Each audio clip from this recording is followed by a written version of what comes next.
Communiqué du Conseil des ministres du mercredi 8 novembre 2023. Le Conseil des ministres s'est réuni en session ordinaire, le mercredi 8 novembre 2023, dans sa salle de délibération au palais de Koulouba, sous la présidence du colonel Assimi Goïta, président de la transition, chef de l'État. Après examen des points inscrits à l'ordre du jour, le Conseil a adopté des projets de texte, procédé à des nominations et entendu des communications. Au chapitre des mesures législatives et réglementaires. 1. Sur le rapport du ministre de la Refondation de l'État, chargé des relations avec les institutions, le Conseil des ministres a adopté un projet de décret relatif à l'opération d'identification des agents des fonctions publiques de l'État et des collectivités territoriales. Le besoin pour les fonctions publiques de l'État et des collectivités territoriales de se doter de systèmes d'identification accessibles, sûrs et vérifiables est une exigence qui s'est accrue au fil des ans. En effet, les fonctions publiques de l'État et des collectivités territoriales sont confrontées à certaines difficultés qui nuisent aux efforts de l'État en matière de gestion des ressources humaines, notamment l'absence de fichiers personnels actualisés au niveau des structures chargées de la gestion des ressources humaines. L'absence d'interconnexion entre les structures chargées de la gestion des ressources humaines de l'État d'une part et, d'autre part, entre les structures chargées de la gestion des ressources humaines des collectivités territoriales. L'absence d'un fichier unique pour la gestion des salaires des fonctionnaires des collectivités territoriales. En vue d'apporter des réponses appropriées à ces difficultés, le gouvernement a décidé de mettre en place un système intégré de gestion des ressources humaines intégrant les données biométriques du recensement administratif à vocation d'état civil.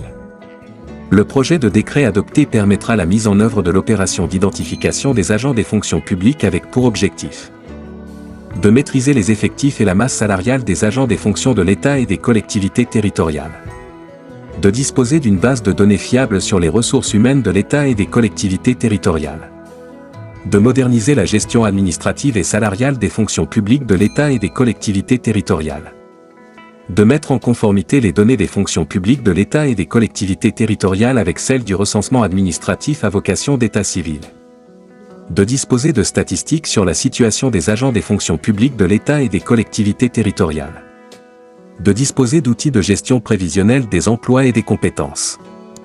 2. Sur le rapport du ministre de la Jeunesse et des Sports, chargé de l'instruction civique et de la construction citoyenne, le Conseil des ministres a adopté des projets de texte relatifs à la création, à l'organisation, aux modalités de fonctionnement et au cadre organique de l'inspection de la jeunesse, des sports et de la construction citoyenne.